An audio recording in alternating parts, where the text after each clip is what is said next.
요한복음 19장 9절에서 11절 말씀 한 절씩 교도하고 11절은 같이 보겠습니다. 다시 관정에 들어가서 예수께 말하되 너는 어디로부터냐 하되 예수께서 대답하여 주지 아니하시는지라.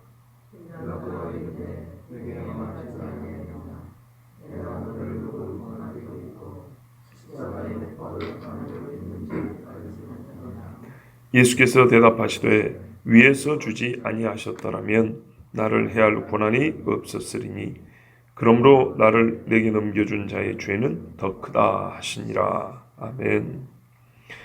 예수님께서 자기를 하나님의 아들이라고 했다, 이렇게 고발자들이 말을 하니까 빌라도가 더욱 두려워하는 마음으로 관정으로 다시 들어가서 예수님께 물었습니다.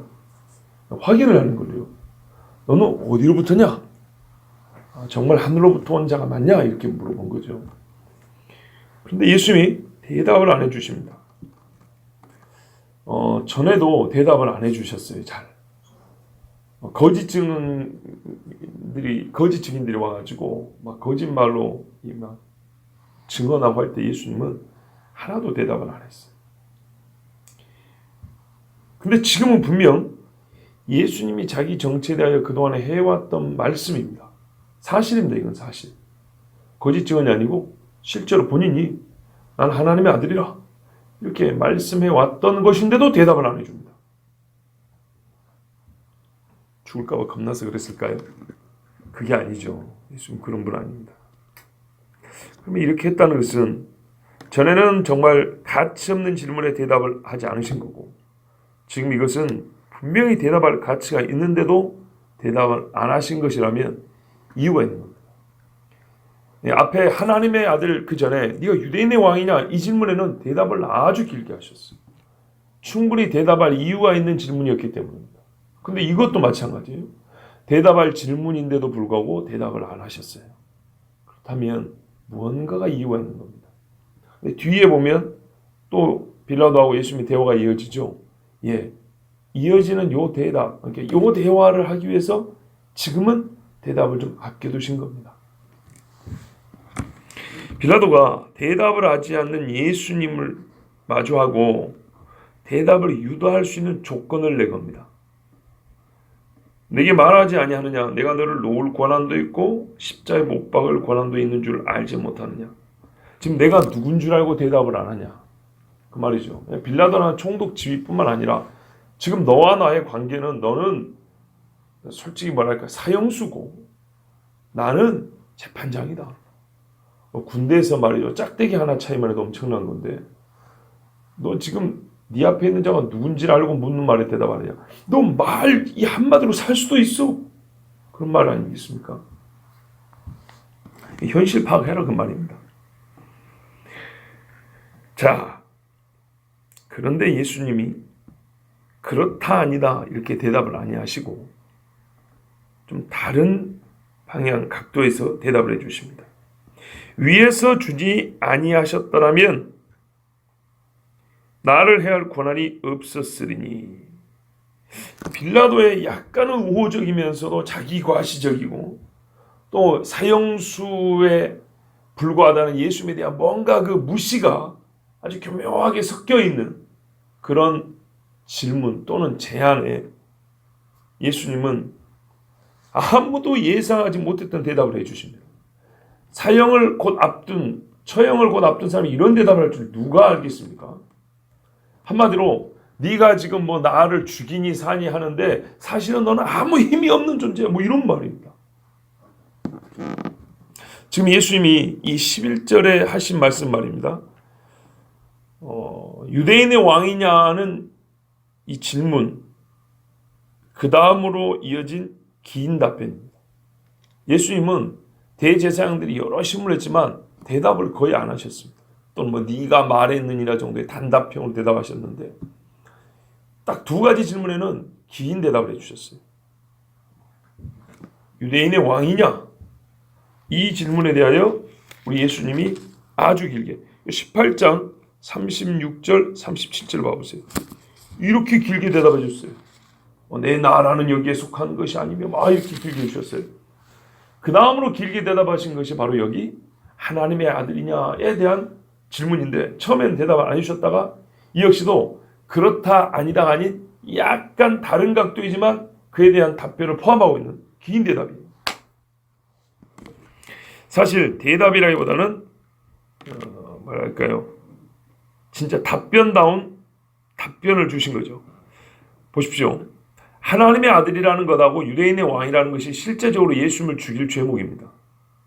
그러니까는 예수님이 죽느냐 사느냐하고 상관없는 그런 질문에는 대답을 안 하시고, 희한하게도 예수님은 말이죠, 자기 죽일 죄목에 대해서는 이렇게 대답을 자세히 해준단 말이에요. 마치 죽이라는 것 같아요.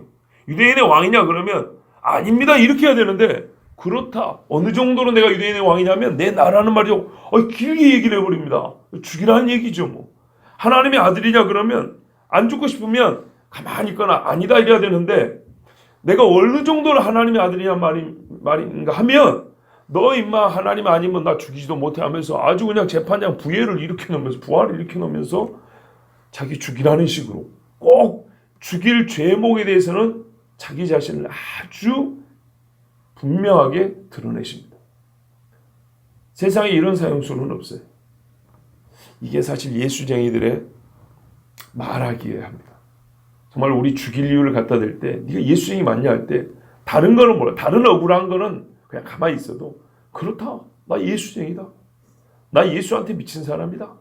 나는 성경 아니면은 살 이유가 없는 사람이다. 이렇게 말할 수 있어야 합니다. 이 유대인의 왕이냐는 것은 참 정치적으로 예수님을 죽일 이유를 찾기 좋고요. 하나님의 아들이라는 말은 종교적으로 예수님을 죽일 이유로 딱 좋은 이야기입니다. 그런데 우리 주님은 회피하지 않고 자기 죽을 이유에 대해서만큼은 적극적으로 대답을 해주셨습니다. 이와 같이 해주신 것은 진짜로 예수님이 유대인의 왕이요 하나님의 아들이시기 때문입니다. 이거는 참이기 때문입니다. 목에 칼이 들어와도 우리 일반적으로 하는 말이 있잖아요. 목에 칼이 들어와도 긴 건 긴 거고 아닌 건 아닌 거다. 그런 것처럼 말이죠. 사실은 사실이고 진리는 진리입니다. 자, 위에서 주지 아니하셨더라면 나를 해할 권한이 없었으리니 그랬습니다. 빌라도 입장에서는요, 어처구니없는 대답입니다.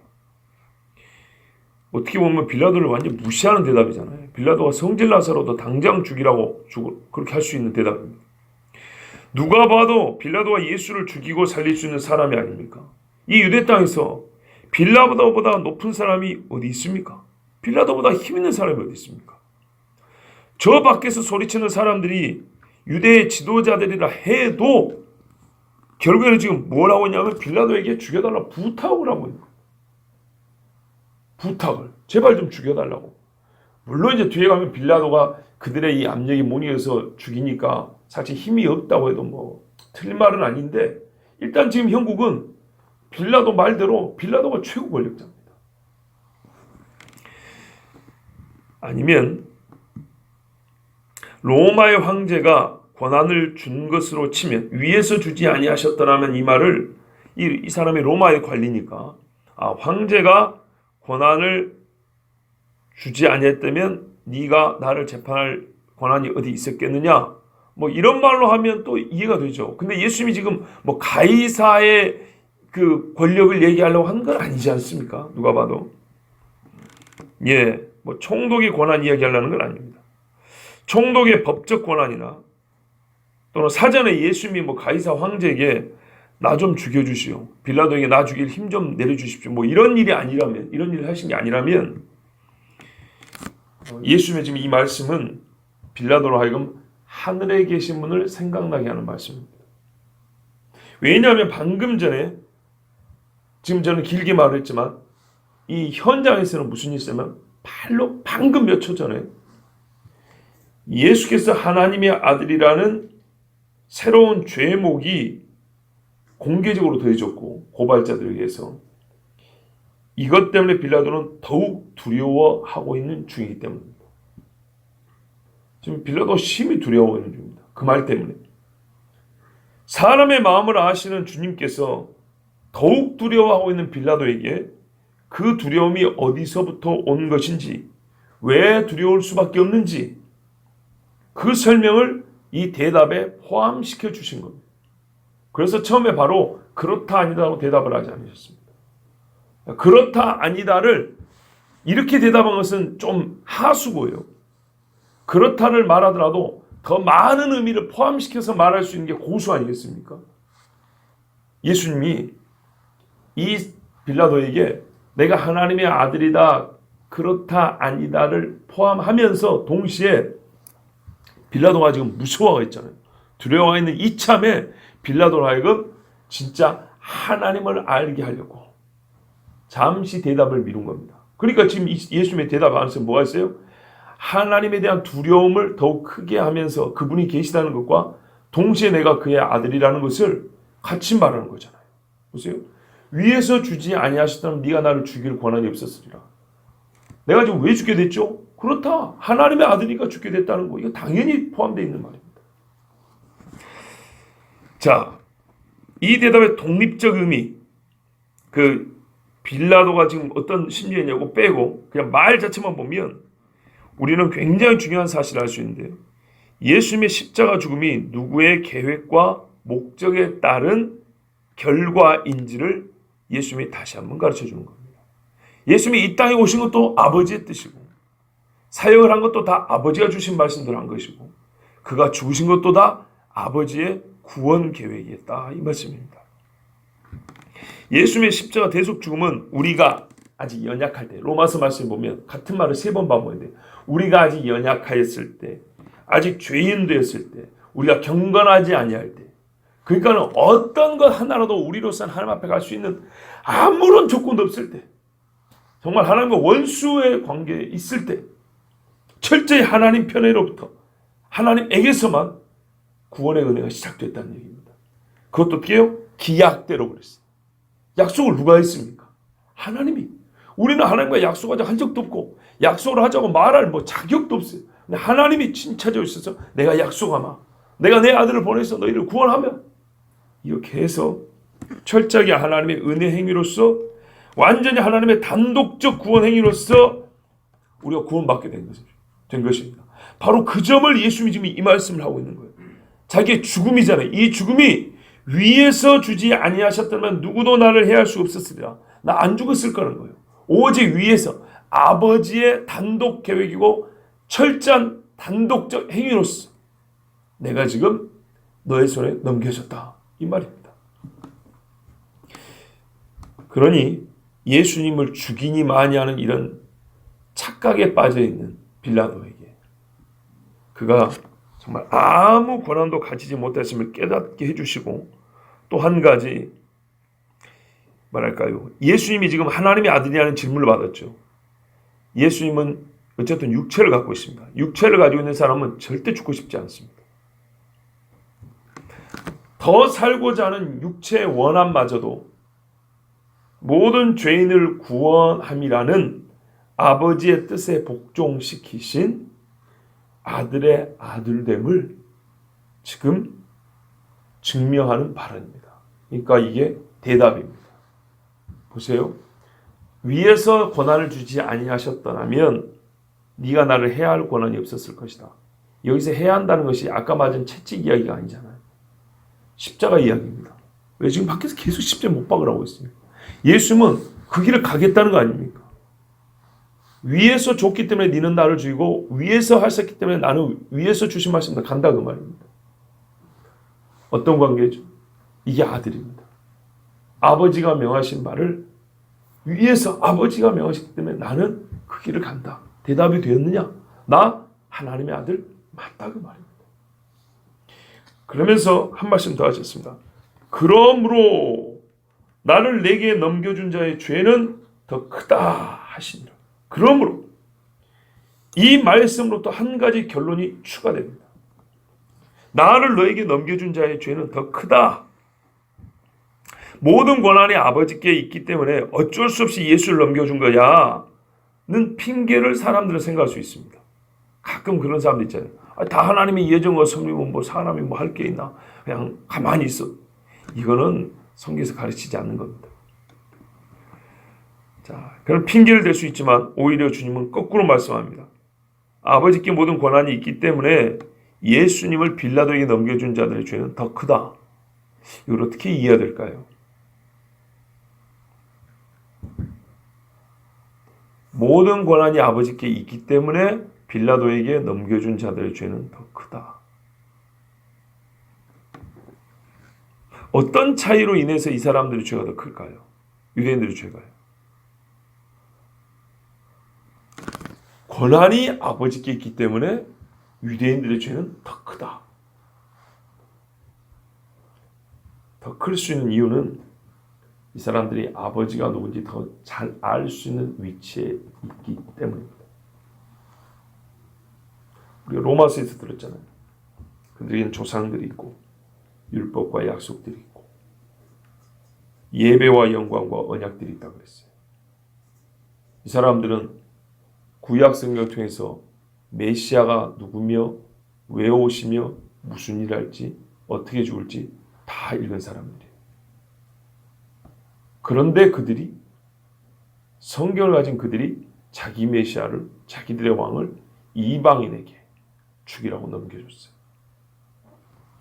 사실 이 부분에서 이 구절, 이 마지막 구절이 언뜻 보면 이해하기가 좀 어렵습니다. 그런데 이렇게 차근차근 보면 당연한 이야기입니다. 왜 권한이 아버지에 있다는 것 때문에 저들의 죄가 더 크냐 이 말이죠. 어떤 논리 때문에 그렇게 됩니까? 권한이 아버지께 있다. 그래서 유대인의 죄가 더 크다.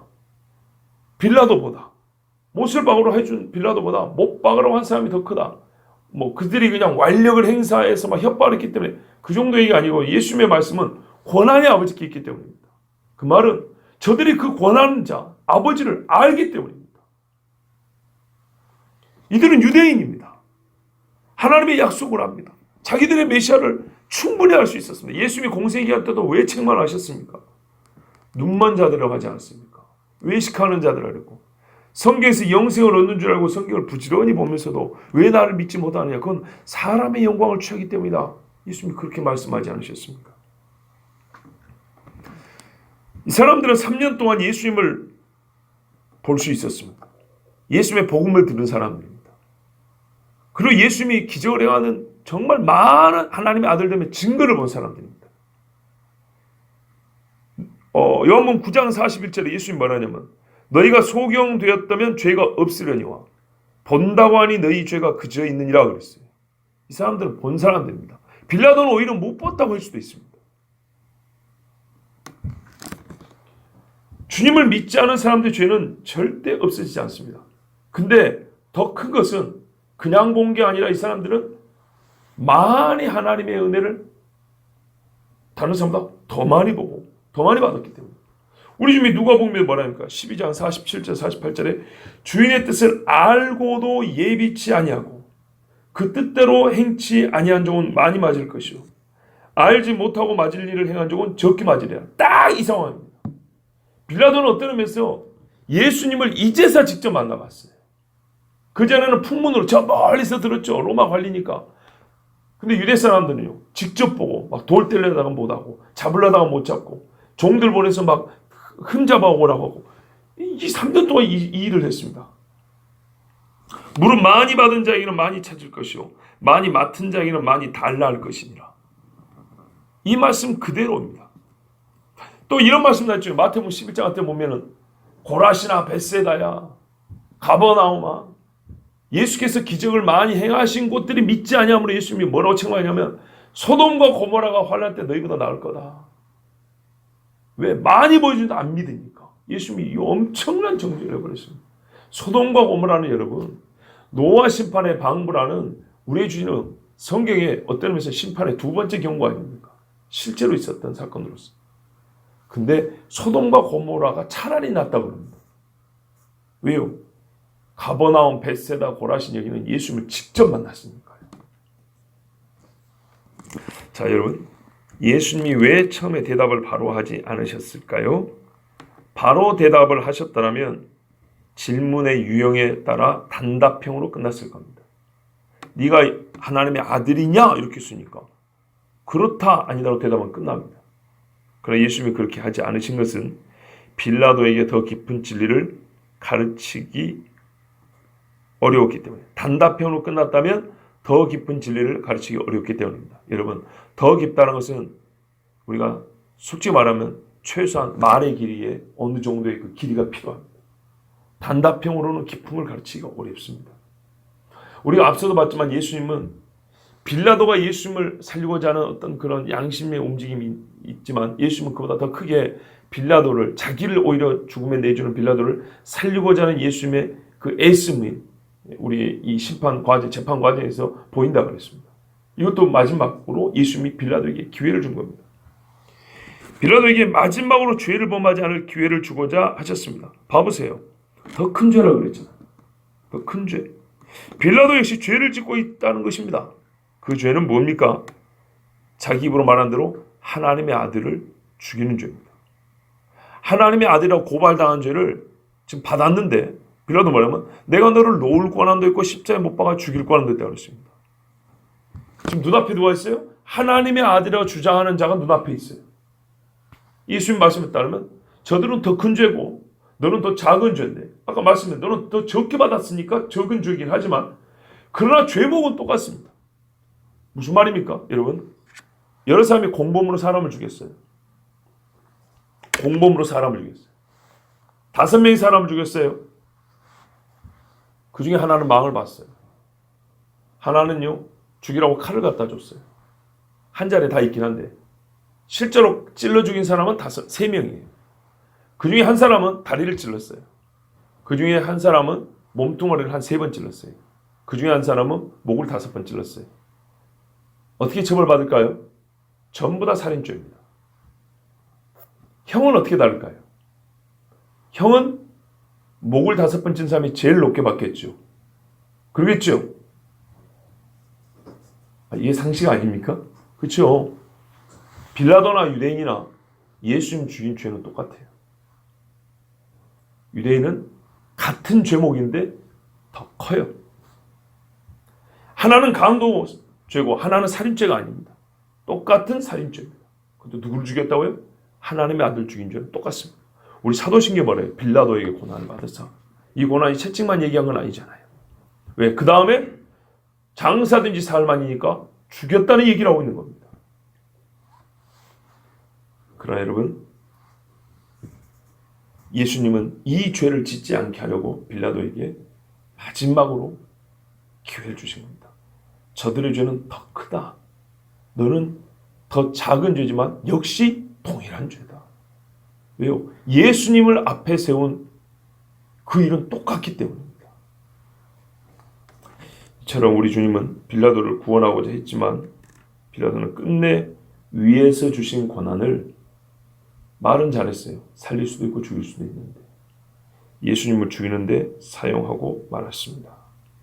이 말은 두렵긴 했지만 그는 끝내 위에서 주신 고난이 무엇인지 몰랐다는 겁니다. 예수님을 알지 못했습니다. 그러나 반대로 우리는 우리 주님의 말씀으로부터 우리가 아직 죄인 되었을 때 기약대로, 기약, 누가 하신 거죠? 아버지 하나님이죠. 아버지의 약속대로, 하나님의 뜻대로 그 아들 예수를 보내사 내 죄를 대신 지고 십자가에 죽게 하심으로 우리에 대한 자기의 사랑을 확증하신 하늘에 계신 아버지를 압니다. 이 차이는 사람이 말로 형용할 수 없는 정말 영원한 거리의 차이입니다. 우리가 가장 큰 걸 하늘과 땅 차이라고 그러잖아요. 그거 비교할 수 없는 영원한 차이입니다. 그래서 우리는 얼마나 감사합니까? 만약에 빌라도 같은 사람이 지금 눈앞에 있으면 그 사람도 회개하라고 우리가 권해야 되는데 이미 2000년 전에 죽어버린 사람이라 어쩔 수 없이 지금은 비교밖에 할 수가 없습니다. 지금 같이 있으면 같이 살자고 권할 건데 이 사람한테 지금 권할 수는 없잖아요. 우리가 지금 현재 이 말씀을 듣는 입장에서는 비교밖에 할 수 없는데 감사하게도 우리는 똑같은 죄에서 빌라도는 그 마지막 기회마저 참 안타깝게 놓치고 말았지만 우리는 예수 그리스도를 하나님의 아들로 믿게 되었습니다. 예수님을 죽인 것도 하늘의 권세, 하나님의 권세라면 예수를 믿게 된 것도 우리의 힘으로 된 것이 아니라 성경의 이름같이 성령의 강력한 부르심으로 말미암아 믿게 되었습니다. 이 은혜를 물론 우리 중에 과소평가, 가볍게 생각하는 이가 한 분도 없겠지만 더욱 이런 말씀을 들을 때는 더욱 귀히 여기고 더 크게 감사하는 마음을 갖고 하루하루를 살아야겠습니다. 그리고 우리 주변에 또 한 사람의 영혼을 위해서 간절히 기도해야겠습니다. 제가 듣기로 지금 현재 한 교우가 금식 기도를 하고 있습니다. 혹시 들으셨습니까? 못 들으셨죠? 네. 아마 개인적으로 이렇게 하기 때문에 다른 분들에게 말씀을 안 한 것 같습니다. 일주일 금식 기도를 하고 있습니다. 오늘이 3일차에 접어들 겁니다. 사랑하는 피부치를 위해서 진짜 이번에는 목숨을 걸고 기도한다 하고 일주일 금식을 하는 분이 있습니다. 그분의 심정은 감히 우리가 예수님의 심정에 비할 바는 못되지만 지금까지 수없이 노력을 해왔는데 또 불구하고 그 피부치가 예수님을 알지 못할 뿐만 아니라 자기 큰 죄에 대해서도 이 양심의 양심의 소리, 죄책감, 내가 무슨 죄를 지었는가에 대해서조차도 아직 듣지 못하는 그런 형편이 있기 때문에 수없이 권하고 수많은 시간 입을 열어 말하고 또 그 영혼을 위해 기도했지만 이제는 더 이상 안 되겠다. 정말 이참에 내가 죽더라도 우리가 그렇게 생각할 수 있어요. 일주일 굶다가 죽겠냐 하지만 여러분 이게 얼마나 어려운 이야기입니까? 그런데 정말 내가 그동안에 사랑했지만 이번에는 진짜로 표현하기에 네 죽고 나 죽고 아니라 네 살고 내 살고를 한번 해보자. 그리고 지금 기도하신 분이 있다 했습니다. 바로 이 예수님의 이 심정이 아닐까 생각이 듭니다. 우리에게는 예수님이 마지막까지 자기를 죽이는 자에게도 복음을 들을 기회를 주신 것처럼 우리의 사랑하는 이들을 위해서 복음 전하기를 부지런히 해야 되고 적어도 우리가 그가 먼저 죽든 내가 먼저 죽든 마음이 아쉬워. 우리가 LA 갈비 한 번 더 못 뜯어갖고 아쉽고 이런 건 아니잖아요. 정말 이 영혼을 두고 느끼는 이 안타까움과 아쉬움이 없기를 바랍니다. 예, 저에게도 아직 불신의 형제가 있고 또는 신앙이 아주 연약한 그런 피부체들이 있습니다. 멀리가 아니고요. 제 동생이 아닙니다. 제 동생 중에도 만날 때마다 말 그대로 교회는 가지만 그 신앙을 권면해야 될 친동생이 있습니다. 그렇기 때문에 이거는 괜히 설교자로서 여러분에게만 막 부담 주는 얘기 아니고 나의 이야기고 여러분의 이야기고 우리의 이야기입니다. 모든 전가족 한 집안이 다 100% 그냥 순교자의 정신 그런 집이 어디 있습니까? 그렇다면 여러분 정말 예수님 말씀거든 원수를 사랑하는데 지금 이 장면이 예수님이 원수를 사랑해서 복음을 전하는 것이기 때문에 우리가 끝까지 하나님의 나라를 함께 들어가고자 하는 소망을 가지고 복음을 전하는 일을 부지런히 해야겠습니다. 기도하겠습니다. 하나님 아버지 감사합니다. 오늘도 우리에게 예수께서 하나님의 아들 되심을 또한 아버지께서 우리를 살리시려고 아버지의 절대적인 권한과 사랑으로 그 아들을 보내주셨음을 다시 한번 들려주셔서 감사합니다. 이는 또한 예수님의 그 지혜를 통하여 드러났으니 우리는 놀라워하며 기뻐하며 즐겁게 이 말씀을 듣습니다. 그러나 한편 예수님이 자기를 죽인 빌라도마저도 끝까지 구원하시고자 애쓴 모습에 우리는 마음에 거룩한 부담을